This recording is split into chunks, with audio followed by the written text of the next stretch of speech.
السلام علیکم ورحمۃ اللہ وبرکاتہ۔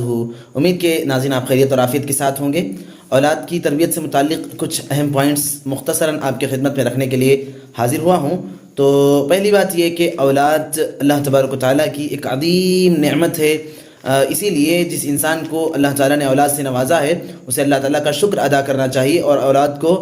نیک اور دیندار بنانے کے لیے کوششیں کرنی چاہیے، اور جنہیں اللہ نے اولاد سے نہیں نوازا انہیں مسنون دعاؤں کا اہتمام کرنا چاہیے، جیسے رب هب لی من الصالحین ہے، یا رب اجعلنی مقیم الصلاۃ ومن ذریتی ربنا وتقبل دعا، اس قسم کی دعاؤں کا اہتمام کرنا چاہیے۔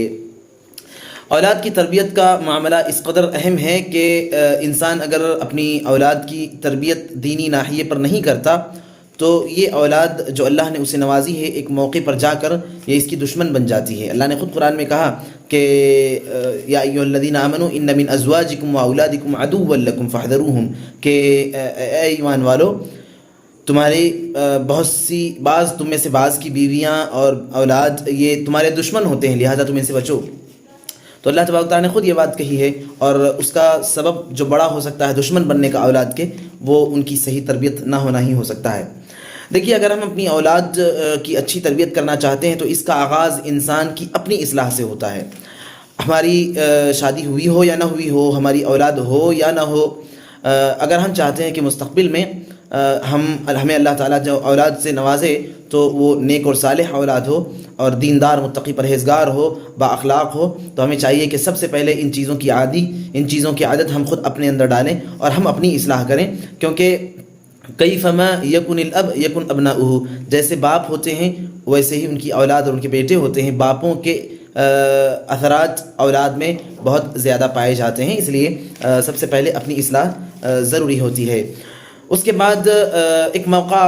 آتا ہے کہ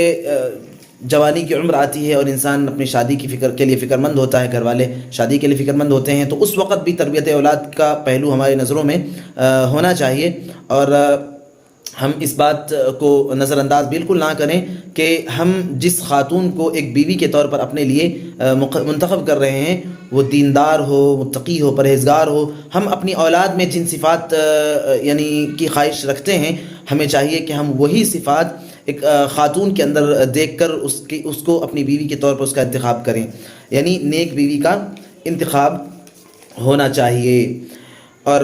پھر تیسرے نمبر پر جو بات ہے وہ یہ کہ اللہ تبارک و تعالیٰ اگر اولاد سے نواز دے تو اولاد کے حق میں زیادہ سے زیادہ دعائیں ہونی چاہیے۔ اب اولاد کے حق میں دعائیں وہ اولاد کے ہونے سے پہلے بھی اور ان کے بعد میں، دونوں صورتوں میں اولاد کے حق میں دعاؤں کا بکثرت اہتمام ہونا چاہیے، کیونکہ اللہ تبارک و تعالیٰ جو چیز نہ چاہے دنیا کی کوئی طاقت وہ نہیں کر سکتی، اور اللہ تعالیٰ جو چاہ لے دنیا کی کوئی طاقت اس کو ٹال نہیں سکتی۔ اس لیے اگر آپ چاہتے ہیں کہ آپ کے بچوں کی اچھی تربیت ہو، وہ دیندار ہوں، بااخلاق ہوں، تو اللہ تعالیٰ کی توفیق سب سے بڑی چیز ہے، اس لیے اللہ تعالیٰ سے دعاؤں کا اہتمام بھی ہونا چاہیے۔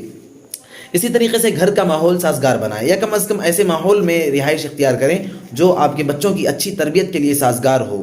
آپ خود دیکھیں، حضرت ابراہیم علیہ السلام نے جب اپنی فیملی کو مکے کی بے آب و گیا ایسے ایریے میں، ایسے علاقے میں وہاں پہنچا دیے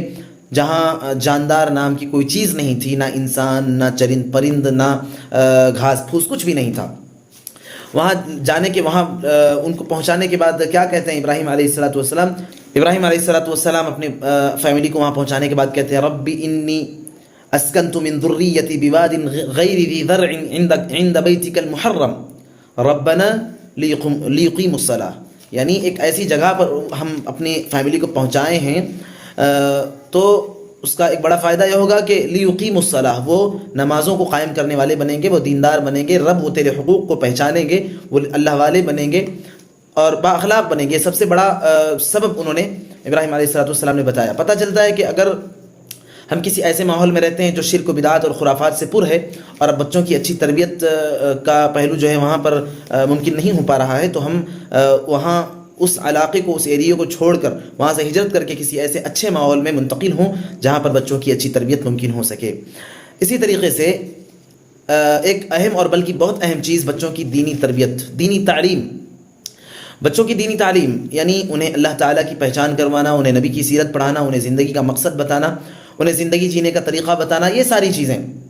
کم از کم دین کی بنیادی تعلیم بچوں کو سکھانی چاہیے، اور اگر ہم دنیاوی طور پر بھی انہیں کامیاب بنانا چاہتے ہیں تو دین کے ساتھ دنیاوی تعلیم بھی۔ ہم بچوں کو جس اسکول اور کالج میں ڈال رہے ہیں وہاں کے ماحول اور وہاں کی ایک ایک چیز کو باریکی سے ہم دیکھیں، اور ہم جب پوری طریقے سے مطمئن ہو جائیں کہ اگر ہم اپنے بچے کو یہاں پر ڈالیں گے تو ہمارا بچہ قابل بنے گا، تبھی ہم وہاں پر ڈالیں، ورنہ اگر ہم فیس کم دیکھ کر یا کوئی اور چیز دیکھ کر ہم بچے کو ایسی جگہ پر ڈالتے ہیں تو ہم بچے کی حق میں خیر خواہ نہیں ہوں گے۔ ایک اور بات کہ بچے کی دینداری کی عملی مشق ہونی چاہیے۔ مروا اولادکم بالصلاۃ وهم ابناء 7 سنین واضربوهم وهم ابناء 10 سنین۔ بچہ 7 سال کا ہو جائے تو اس کو نماز کی مشق اور نماز کی ہدایت دینی چاہیے، حکم دینا چاہیے، اور زیادہ سختی اس وقت نہ ہو، لیکن جب 10 سال کا ہو جائے پھر بھی نماز نہ پڑھے تو اس کے لیے سختی بلکہ مار پیٹ تک کی اجازت ہے۔ پتہ چلا کہ بچوں کی عملی مشق بھی کروانی چاہیے۔ صحابہ کرام رضوان اللہ علیہ مجمعین کے دور میں بعض صحابہ کرام اپنے چھوٹے چھوٹے ننھے منھے بچوں کو رمضان کے مہینے میں روزہ رکھواتے تھے۔ عمر بن خطاب ایک مرتبہ رمضان میں ایک شرابی سے ملے تو دیکھے وہ جھومتا ہوا جا رہا تھا، اس نے ان پر کوڑے برسوائے اور کہا کہ شرم نہیں آتی، یہاں پر مدینے میں بچے روزے سے ہیں اور تو اتنی عمر کا ہو کر بھی شراب میں مست جھومتا ہوا جا رہا ہے۔ پتہ چلا کہ ہم بچوں کی دینداری کی عملی مشق بھی کروائیں۔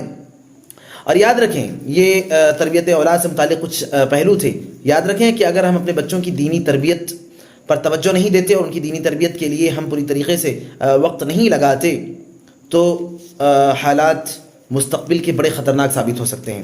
یہ ہماری اولاد جن کے لیے ہم دن رات جو ہے ایک ایک پائی کما کما کر جوڑ کے ان کے مستقبل کو روشن کرنے کے لیے لگاتے ہیں، کل کے دن عین ممکن ہے کہ ہماری یہ اولاد جن کی ہم نے دینی ناحیے پر تربیت نہیں کی، دنیاوی طور پر تو ہم نے پوری کوشش کی کامیاب بنانے کی، لیکن دینی ناحیے پر تربیت کرنے کے معاملے کو نظر انداز کر دیا، کل کے دن یہ ہماری دشمن بن جائے گی۔ اللہ تعالیٰ کے پاس جب حساب و کتاب کا معاملہ ہوگا تو یہی ہماری اولاد جن کے لیے ہم نے پسینے بہائے، جن کے لیے ہم نے رات کی نیندوں کو قربان کیا، جن کے لیے ہم نے اپنے چین اور آرام کے اور سکون کے دنوں کو جو ہے قربان کر دیا، ہر طرح کے امن اور شانتی کو اور سکون کو ہم نے تج دیا، کل کے دن جب اللہ تعالیٰ کے پاس یہ ہماری شکایت کریں گے اور ہماری طرف انگلی اٹھا کر بتائیں گے کہ رب یہ ہمارے والد محترم ہیں، انہوں نے مجھے مال تو بہت دیا، دولت تو بہت دی مجھے، میری دنیا تو بہت سنوار دی، لیکن رب انہوں نے مجھے تیری پہچان نہیں کروائی تھی، رب انہوں نے مجھے نبی کی سیرت نہیں بتائی تھی، رب انہوں نے مجھے زندگی کا مقصد بتایا ہی نہیں، رب انہوں نے مجھے جنت کا راستہ سمجھایا ہی نہیں، تو ذرا سوچیں کہ اس وقت کیا حال ہوگا اور کیا جواب دیں گے آپ۔ اس لیے یہ مختصراً میں نے آپ کی خدمت میں جو باتیں رکھی ہیں اس کو آپ سمجھیے اور اس پر غور کیجیے، اور بچوں کی اچھی تربیت والدین میں والد زیادہ اس بات کے ذمہ دار ہیں کہ وہ بچوں کی تربیت پر غور کریں، کیونکہ والدہ وہ گھر کے حدود کے اندر ہی رہتی ہیں، باہر کے معاملات انہیں نہیں پتہ کہ بچہ کہاں جاتا ہے، کس کے ساتھ اٹھتا بیٹھتا ہے، کیسے ہیں اس کے دوست احباب، کیسی ہے اس کی سوچ اور فکر، کہاں کتنا وقت لگاتا ہے، کہاں کتنا وقت دیتا ہے، یہ ساری چیزیں والد سے زیادہ بڑھ کر کوئی ذمہ داری ادا نہیں کر سکتا۔ اللہ سے دعا کرتا ہوں الٰہ العالمین ہم سب کو صحیح سمجھ عطا فرمائے۔ والسلام علیکم ورحمۃ اللہ وبرکاتہ۔